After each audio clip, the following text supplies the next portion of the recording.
అని water bottle ఆడుంది. అదో ఆ చెట్టు దగ్గర ఉన్నాయి మంచినీళ్ళు.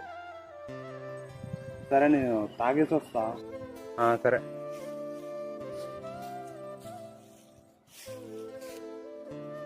ఆ అమ్మాయి లేకుండా నేను ఒక్క నిమిషం కూడా బ్రతకలేను.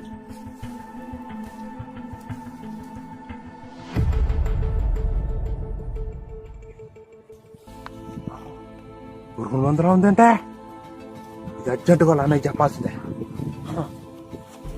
క్షమించండి. సారీ.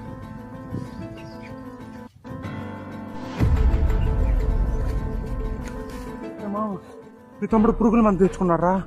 తాగేలా ఉన్నాడు. పద కాపాడదాం. అరే చూడగానే వాడిని ఆపచ్చు కదరా తాకుండా. సారీ మా తట్టలేదు. పద కాపాడదాం. పద పద.